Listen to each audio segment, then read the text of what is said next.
സുഹൃത്തുക്കളെ നമസ്കാരം. പുതിയൊരു വീഡിയോയിലേക്ക് എല്ലാവർക്കും സ്വാഗതം. സുരേഷ് കുമാർ, മേനക സുരേഷ് കുമാർ, രേവതി കലാമന്ദിറിൻ്റെ ബാനറിൽ ഒരുപാട് സിനിമ നിർമ്മിച്ച ഒരു വ്യക്തിയാണ് സുരേഷ് കുമാർ. സുരേഷ് കുമാർ ഇപ്പോൾ 2-3 ദിവസമായിട്ട് വന്ന് കരയുകയാണ്. സുരേഷ് കുമാറാണ് ഈ സിനിമേൻ്റെ ഉണ്ടാക്കിയത്, ഇല്ലെങ്കിൽ സുരേഷ് കുമാറാണ് സിനിമേൻ്റെ വലിയൊരു തലതൊട്ടച്ഛൻ എന്നൊക്കെ വിചാരിച്ചിട്ടാണ് അങ്ങേരെ നിൽക്കുന്നത്. പക്ഷേ ഞാൻ ഒരു കാര്യം പറയുകയാണ്, ഇങ്ങനെ പോലെയുള്ള നിർമ്മാതാക്കളാണ് ഈ സിനിമയെ നശിപ്പിച്ചത് എന്നുള്ളതാണ്. ഇപ്പോഴും കരയുന്നത് എന്താണെന്ന് വെച്ച് കഴിഞ്ഞാൽ, ഈ ജനുവരി മുതൽ ഇങ്ങോട്ട് ഇറങ്ങിയ പടങ്ങളിൽ ആകെ ഒരു പടം മാത്രമാണ് വിജയിച്ചിരിക്കുന്നത്. ബാക്കി എല്ലാ പടങ്ങളും വളരെ നഷ്ടത്തിലായിരുന്നു എന്നാണ് ഈ വിദ്വാൻ പറയുന്നത്. അതായത് ടൊവിനോ തോമസിനിട്ടുള്ള ഒരു അടിയായിട്ടാണ് എനിക്ക് തോന്നിയിട്ടുള്ളത്. എന്താണെന്ന് വെച്ച് കഴിഞ്ഞാൽ, ഈ ടൊവിനോ തോമസ് എന്ന് പറയുന്ന നടൻ്റെ സിനിമക്ക് 30 കോടി രൂപ ചിലവായിരുന്നു. പക്ഷേ അതിൽ കിട്ടിയിരിക്കുന്നതെന്ന് പറഞ്ഞു കഴിഞ്ഞാൽ ആകെ എന്ന് പറഞ്ഞാൽ 3.5 കോടി രൂപ മാത്രമാണ് കിട്ടിയത് എന്നാണ് പറയുന്നത്. ഒരു കാര്യം ഞാൻ ഈ സുരേഷ് എന്ന് പറയുന്ന മാന്യനോട് ചോദിക്കുകയാണ്. ഇതിന് മുന്നേ എന്ന് പറഞ്ഞു കഴിഞ്ഞാൽ ഈ ടൊവിനോ തോമസ് എന്ന് പറയുന്ന മനുഷ്യൻ്റെ ഈ എന്താ പറയേണ്ടത്, ഒരു മറ്റേ ഇതുണ്ടല്ലോ, ഇതൊരു സിനിമ, ഈ ARM എന്ന് പറയുന്നൊരു സിനിമ, അതുപോലെ അതിന് മിന്നൽ മുരളി എന്ന് പറയുന്നൊരു സിനിമ, ഇതൊക്കെ എന്ന് പറഞ്ഞു കഴിഞ്ഞാൽ കോടികൾ വാരിയതാണ്. നല്ല രീതിയിൽ കോടികൾ വാരിയിട്ടുണ്ട്. ഈ വാരിയ കോടികളൊക്കെ എന്ന് പറഞ്ഞു കഴിഞ്ഞാൽ ഏതെങ്കിലും ഒരു നിർമ്മാതാവ് ഇവർക്ക് കുറച്ചുകൂടി എടുത്തോന്ന് പറഞ്ഞിട്ട് കൊടുത്തിട്ടുണ്ടോ? അതായത് ഇവർക്ക് കൊടുക്കാനുള്ള പ്രതിഫലം മാത്രമാണ് അന്നും ഇവർ കൊടുത്തിരിക്കുന്നത്, അല്ലാതെ അതിൽ കൂടുതലോ കാര്യങ്ങളോ ഒന്നും കൊടുത്തിട്ടില്ല. പിന്നെ ടൊവിനോ തോമസിൻ്റെ പടം പൊളിയുന്നത് അയാളുടെ പ്രശ്നമല്ല. അതെന്ന് പറയുന്നത് ടെക്നീഷ്യൻ്റെയും അതുപോലെ തന്നെ എന്ന് പറഞ്ഞു കഴിഞ്ഞാൽ ഒരു കഥ തിരഞ്ഞെടുക്കുന്നതിലും പിന്നെന്ന് പറഞ്ഞാൽ പ്രേക്ഷകരിലേക്ക് എത്തിക്കുന്നതിനും ഒരു നിർമ്മാതാവിനും പിന്നെന്ന് പറഞ്ഞാൽ ഈ സംവിധായകനും എഴുത്തുകാരനും ഉണ്ടാകുന്ന പാളിച്ചകൾ തന്നെയാണ്. അതിന് ടൊവിനോ തോമസിൻ്റെ പ്രതിഫലം കുറയ്ക്കണം, അല്ലെങ്കിൽ ടൊവിനോ തോമസ് ഭയങ്കര ചേനയാണ് എന്നുള്ള തരത്തിലൊന്നും സംസാരിച്ചിട്ട് കാര്യമില്ല. എന്തുകൊണ്ടാണ് ഈ സുരേഷ് കുമാർ മോഹൻലാലിനെ വിമർശിക്കാത്തത്?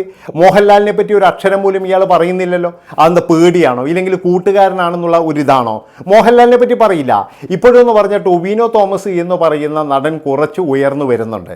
അതൊന്ന് തടയാൻ വേണ്ടിയിട്ടുള്ള ഒരു നാലാംകിട തന്ത്രം മാത്രമാണ്. ഈ ARM എന്ന് പറയുന്ന സിനിമ കോടികൾ വാരിയിരുന്നു. അതുകൊണ്ട് തന്നെ ഈ കോടികൾ താരമൂല്യമുള്ള ഒരു വ്യക്തി തന്നെയാണ് ടൊവിനോ തോമസ് എന്ന് പറയുന്ന നടൻ. അല്ലാതെ അയാൾ എന്താ പറയേണ്ടത്, ഇപ്പോൾ 2 ലക്ഷം രൂപക്ക് പടം ചെയ്യാം, ഇല്ലെങ്കിൽ 3 ലക്ഷം രൂപ, അതിനൊന്നും അയാൾ കൊണ്ട് ആവശ്യമില്ല. അങ്ങനെ ഇവർ ചെയ്ത് കഴിഞ്ഞാൽ ഇവർക്ക് കിട്ടുന്നത് കോടികളാണ്. ഇവരതാർക്കും വീഴ്ച കൊടുക്കുന്നില്ല. 100 കോടി ഒരു സിനിമ കടിച്ചാൽ ഏതെങ്കിലും ഒരുത്തൻ വന്നിട്ട് പറയുന്നുണ്ടോ രണ്ടാമത്തെ പ്രതിഫലം എന്താ 1 കോടിയും കൂടി നീ വെച്ചോ എന്ന് പറയുന്നില്ലല്ലോ. ഒരിക്കലും അങ്ങനെ പറയത്തില്ല. അപ്പോൾ ഇവരുടെ കഴിവുകളൊക്കെ എന്ന് പറഞ്ഞു കഴിഞ്ഞാൽ ഈ നടന്മാരുടെ മുകളിലേക്ക് അങ്ങ് എടുത്തു കൊടുക്കലാണ്. നിങ്ങൾ വെച്ചോളൂ നടന്മാരുടെ മുകളിലേക്ക്, നടന്മാർ പ്രതിഫലം കുറക്കുക, അതാണ് ഇവരുടെ ഉദ്ദേശം എന്ന് പറഞ്ഞു കഴിഞ്ഞാൽ. അപ്പോൾ ഞാൻ ആദ്യം തന്നെ ചോദിക്കട്ടെ, സ്വന്തം മകളോട് പറ, സ്വന്തം മകളോട് പ്രതിഫലം കുറക്കാൻ പറ. എത്രയാണ് വാങ്ങിക്കുന്നത്? ഒരു മലയാള സിനിമയിൽ വന്നു കഴിഞ്ഞാൽ കോടികളാണ് വാങ്ങിക്കുന്നത്. ആ ഒരു കുട്ടി, കീർത്തി സുരേഷ് എന്ന് പറയുന്ന കുട്ടിക്ക് എന്ത് കഴിവാണുള്ളത്, എന്താണുള്ളത് എനിക്ക് മനസ്സിലാകുന്നില്ല. ഒരു മലയാളം ഞാൻ കണ്ടിരുന്നു, അതിലെന്ന് പറയുന്ന ഒരു അഭിനയവും കാഴ്ചവെച്ചിട്ടില്ല, എന്നിട്ടും കോടികളാണ് മേടിക്കുന്നത്. ഇപ്പോൾ തമിഴിലാണെങ്കിലും കോടികളാണ്. ഏതെങ്കിലും ഒരു മലയാള സിനിമയിൽ വന്നിട്ട് ഒരു 10 ലക്ഷം രൂപക്ക് അഭിനയിച്ച് കൊടുക്കാൻ വേണ്ടിയിട്ട് സുരേഷ് കുമാറിന് പറയാൻ കഴിയുമോ? ഒരിക്കലും സുരേഷ് കുമാർ പറയില്ല. സുരേഷ് കുമാർ സ്വന്തം മകളെയും പറയില്ല, മോഹൻലാലിനെയും പറയില്ല. ബാക്കി എല്ലാവരെയും പറയുന്ന ഒരാളായിട്ടാണ് എനിക്ക് തോന്നിയിട്ടുള്ളത്. ഏതായാലും സുരേഷ് കുമാർ പറയുന്ന ചില ഭാഗങ്ങൾ നമുക്കൊന്ന് കേട്ടിട്ട് വരാം. അത് കഴിഞ്ഞിട്ട് അതിനെപ്പറ്റി കുറച്ചും കൂടി അങ്ങ് സംസാരിക്കാനുണ്ട്. സിനിമ വലിയൊരു പ്രതിസന്ധിയിലൂടെ കടന്നു പോയിക്കൊണ്ടിരിക്കുകയാണ്. നിങ്ങൾക്കൊക്കെ അറിയാം, കഴിഞ്ഞ വർഷം ഉണ്ടായ കണക്കുകൾ വെളി വന്നു. ആ കൂടെ 200 സിനിമകൾ ഇറങ്ങിയിട്ട് ഒരു 24 സിനിമകൾ മാത്രമാണ് അതിനകത്ത് ഓടിയത്. നമ്മുടെ സക്സസ് റേറ്റ് എന്ന് പറയുന്നത് വെറും 12%. കഴിഞ്ഞ കുറേ വർഷങ്ങൾക്ക് ശേഷമാണ് 12%, 10%ൽ നിന്ന് 12%, 176 ചിത്രങ്ങൾ ബോക്സ് ഓഫീസിൽ തകർന്നടിയാണ്. അതിനുശേഷം അപ്പം അതുണ്ടായ ലോസ് എന്ന് പറയുന്നത് ഞങ്ങൾ കഴിഞ്ഞ ഇതിൽ അതിൻ്റെ പത്രക്കുറിപ്പ് വെളിവിട്ടിരുന്നു. 700 കോടി രൂപ, 650-നും 700 കോടി രൂപയ്ക്കും ഇടയിലാണ് നമുക്ക് നഷ്ടം ഉണ്ടായിരിക്കുന്നത്. ഇൻഡസ്ട്രി പല പ്രൊഡ്യൂസർമാരും ഇവിടുന്ന് നാട് വിട്ടു പോകേണ്ട ഗതികേടിലാണ് ഉണ്ടായിട്ടിരിക്കുന്നത്. പുതിയതായിട്ട് ഇപ്പം നമ്മൾ ഈ മാസം ഞങ്ങൾ മാസാമാസം ഇതിൻ്റെ കണക്കുകൾ എടുത്തു തുടങ്ങി. ഇപ്പം ഈ ജാനുവരിയിലെ കണക്ക് പ്രകാരം തുടങ്ങിയ 28 ചിത്രങ്ങളിൽ ഒരു ചിത്രം മാത്രമാണ് അതിൽ സക്സസ് ആയത് സാമ്പത്തികമായിട്ട്. ബാക്കി 2 ചിത്രങ്ങൾ ഇപ്പം ഇറങ്ങിയ തിരക്കേടില്ലാതെ പോകുന്നു. അതിൻ്റെ കണക്കുകളൊക്കെ അടുത്ത മാസം കിട്ടത്തുള്ളൂ. ഇങ്ങനെ നമ്മൾ മുമ്പോട്ട് പോയി കഴിഞ്ഞാൽ ഈ ഇൻഡസ്ട്രി തകർന്നടിഞ്ഞിരിക്കുകയാണ്. എന്ന് വെച്ചാൽ ഒരു രീതിയിലും ഒരു നിർമ്മാതാവിന് സിനിമ എടുക്കാൻ പറ്റാത്ത രീതിയിലേക്ക് മുമ്പോട്ട് നീങ്ങിയിരിക്കുക. എന്ന് വെച്ചാൽ പ്രൊഡക്ഷൻ കോസ്റ്റ് ക്രമാതീതമായിട്ട് വർദ്ധിച്ചു. ആർട്ടിസ്റ്റിൻ്റെ റെമ്യൂണറേഷൻ നമുക്ക് ചിന്തിക്കാൻ പറ്റാത്ത രീതിയിലുള്ള റെമ്യൂണറേഷൻ. ഏറ്റവും വലിയ പ്രശ്നമെന്ന് പറയുന്നത് ആർട്ടിസ്റ്റിന്റെ റെമ്യൂണറേഷനാണ്. വളരെ വലിയൊരു ഭീകരാവസ്ഥ. പല പ്രൊഡ്യൂസർമാരും കിടക്കുന്നത് തൊഴുത്തിലാണ്. അതുപോലെ തന്നെ പിന്നെ അവരുടെ ബെൻസ് കാർ വിറ്റു, വീട് വിറ്റു എന്നൊക്കെയാണ് പറയുന്നത്. കഴിഞ്ഞ തവണ എന്ന് പറഞ്ഞാൽ ഒരുപാട് സിനിമ ഇറങ്ങി, ഒരുപാത് കോടികൾ നഷ്ടപ്പെട്ടു. എന്നിട്ടും എന്തിനാണ് ഈ വേട്ടാവളിയന്മാർ സിനിമ നിർമ്മിക്കാൻ വരുന്നത് എന്നാണ് എനിക്ക് ചോദിക്കാനുള്ളത്. കാരണം നിങ്ങൾക്ക് എന്തിൻ്റെ അസുഖമാണ്? നിങ്ങൾക്ക് ഇപ്പോഴും ഇരിക്കുന്നത് പോലെ എങ്കിൽ ഇരുന്നാൽ പോരെ. ഇപ്പോൾ ഈ സുരേഷ് കുമാർ തന്നെ സിനിമ നിർമ്മിച്ചിട്ട് എത്ര വർഷങ്ങളായി? ഈ സുരേഷ് കുമാർ കൃത്യമായിട്ട് പ്രതിഫലം കൊടുത്തിട്ടുണ്ടോ? അതായത് പണ്ടൊക്കെ എന്ന് പറഞ്ഞു കഴിഞ്ഞാൽ ഈ ഒടുവിൽ ഉണ്ണികൃഷ്ണനൊക്കെ പറയുന്നുണ്ട്, അതുപോലെ ജഗതി ശ്രീകുമാറൊക്കെ പറയുന്നൊരു വാക്കുണ്ട്. എന്താണെന്ന് വെച്ചാൽ ഒരു ചാക്ക മുഴുവൻ ഈ ഇതാണ് ചെക്ക് ലീഫുകളാണ്. അതായത് ചെക്കാണ് കൊടുക്കുന്നത്. ഈ ചെക്കാണെങ്കിൽ പിന്നീട് ഇവരെ സമീപിച്ച് ഇവർ കൊടുക്കത്തില്ല. ഇവരെന്ത് ചെയ്യും എന്ന് പറഞ്ഞു കഴിഞ്ഞാൽ പിന്നെ പറയും, നിങ്ങൾ സിനിമയിൽ വേണ്ടേ, നാളെ ഇനി നിങ്ങൾക്ക് സിനിമ വേണ്ടേ എന്ന് ചോദിച്ചിട്ട് ഭീഷണിപ്പെടുത്തുകയാണ് ചെയ്യുന്നത്.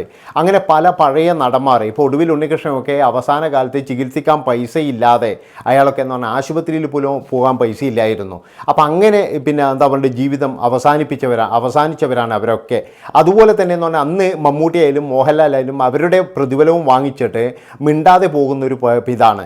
അത് കഴിഞ്ഞതിന് ശേഷം ദിലീപ് എന്ന് പറയുന്ന നടൻ വന്നതിന് ശേഷമാണ് ഇതിനൊരു പ്രതിവിധി ഉണ്ടാക്കിയത്. എന്താണെന്ന് വെച്ച് കഴിഞ്ഞാൽ ഈ സാധാരണക്കാരായ അവർക്കൊക്കെ ആദ്യമേ പേയ്മെൻറ്റ് കൊടുക്കണം. അവർക്ക് കൃത്യമായിട്ടുള്ള പേയ്മെൻറ്റ് കൊടുത്തതിന് ശേഷം മാത്രമേ റിലീസ് അങ്ങ് അനുവദിച്ചിട്ടുള്ളൂ. അല്ലാതെ ഇവരൊക്കെ എന്ന് പറഞ്ഞു കഴിഞ്ഞാൽ അടുത്ത പടത്തിൽ തരാം, അടുത്ത പടത്തിൽ അഡ്ജസ്റ്റ് ചെയ്ത് തരാം, ഇതിൽ കുറച്ച് പിന്നെ ഭയങ്കരമായിട്ട് പൈസയായിപ്പോയി, ഇങ്ങനെയൊക്കെ പറഞ്ഞിട്ട് ധാർഷ്ട്യത്തോട് കൂടിയിട്ട് ഈ താരങ്ങളുടെ അടുത്തും സംവിധായകരുടെ അടുത്തൊക്കെ പെരുമാറുന്ന ഒരു ടീമുകളാണ് ഈ ഇരിക്കുന്ന മുഴുവൻ ആൾക്കാർ. ഇവരൊക്കെ അങ്ങനെയായിരുന്നു ആദ്യമൊക്കെ. ഇപ്പോഴും പിന്നെന്ന് പറഞ്ഞാൽ ഇവർക്ക് സിനിമയുമില്ല, ഒന്നുമില്ല. എന്താണെന്ന് വെച്ച് കഴിഞ്ഞാൽ ഇപ്പോഴും നടന്മാർ തന്നെയാണ് സിനിമ നിർമ്മിക്കുന്നത്. പല നടന്മാരെന്ന് പറഞ്ഞാൽ പഠിച്ചുപോയി, എല്ലാവർക്കും ഉണ്ട്, ബിസിനസ് തന്നെയാണ്.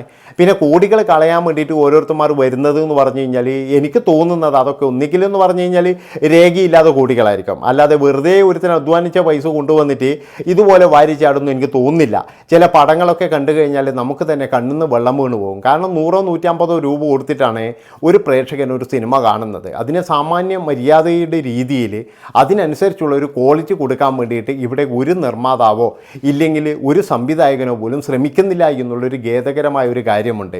അതുകൊണ്ടാണ് ഞാൻ പറയുന്നത് ഈ മലയാള സിനിമയുടെ തകർച്ചയ്ക്ക് കാരണം എന്ന് പറഞ്ഞാൽ ഈ ഇരിക്കുന്നവന്മാർ തന്നെയാണ്, വേറെ ആരുമല്ല. ഇവർ തന്നെയാണ് മലയാള സിനിമയെ ഇതുപോലെ നശിപ്പിച്ചിരിക്കുന്നത്.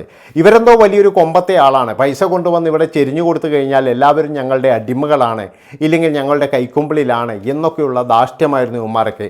അതെന്ന് പറഞ്ഞാൽ ഇപ്പോഴും എന്ന് പറഞ്ഞാൽ നടന്മാർ നേരെ തിരിച്ചു കൊടുക്കുന്നു, അത്രയേ ഉള്ളൂ. ഇപ്പോഴെല്ലാവരും ഇപ്പോൾ മോഹൻലാലിൻ്റെ സിനിമ മോഹൻലാൽ തന്നെയല്ലേ ചെയ്യുന്നത്, വേറെ ആരെങ്കിലും ആണോ? മമ്മൂട്ടീൻ്റെ സിനിമ മമ്മൂട്ടി കമ്പനിയാണ് ചെയ്യുന്നത്, ടൊവിനോ തോമസിൻ്റെ സിനിമ അയാളാണ് ചെയ്യുന്നത്. അതുപോലെ പിന്നെ എന്താ പറയണ്ടേ, ഈ ദുൽഖർ സൽമാൻ്റെ സിനിമയും ദുൽഖർ സൽമാൻ കമ്പനിയാണ് ചെയ്യുന്നത്. അങ്ങനെ ഇവർ പലപ്പോഴും തന്നെ പല രീതിയിലും അങ്ങോട്ടും ഇങ്ങോട്ടും മറച്ചും തിരിച്ചും സിനിമ ചെയ്തുകൊണ്ടിരിക്കുന്നുണ്ട്.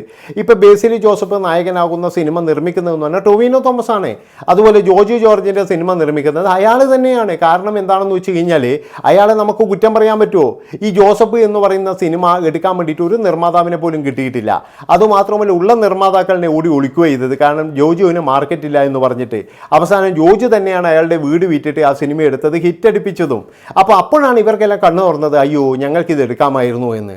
അതുപോലെ രോമാഞ്ചം എന്ന് പറയുന്നൊരു സിനിമ, ആ സിനിമ എന്ന് പറഞ്ഞാൽ എടുക്കാൻ ഒരു മനുഷ്യന്മാരുണ്ടായിട്ടില്ല. ആലോചിച്ച് നോക്കണം നിങ്ങൾ. അതെന്നിട്ട് വാരിയത്ര കോടികളാണ് വാരിയിരിക്കുന്നത്. അപ്പോൾ ഇവന്മാരുടെ വായിൽ ഇതൊന്നും പോകത്തില്ല, ഇവന്മാർ ഇതൊന്നും പറയുകയും ചെയ്യില്ല. മോഹൻലാലിനെ പറ്റിയോ ഇല്ലെങ്കിൽ മറ്റുള്ളവരെ പറ്റിയോ ഒന്നും ഇയാൾക്ക് പറയുകയും വേണ്ട. ആകെ കിട്ടിയിരിക്കുന്നത് ടൊവിനോ തോമസിനെ മാത്രമാണ്. അയാളെ ടാർഗറ്റ് ചെയ്തുകൊണ്ട് മാത്രമാണ് ഇവന്മാർ സംസാരിക്കുന്നത് എന്നുള്ളതാണ്. ഏതായാലും ഇത്രയും പറഞ്ഞുകൊണ്ട് അടുത്ത ദിവസങ്ങളിൽ മറ്റൊരു വീഡിയോ ആയിട്ട് വരുന്നതായിരിക്കും. നന്ദി, നമസ്കാരം.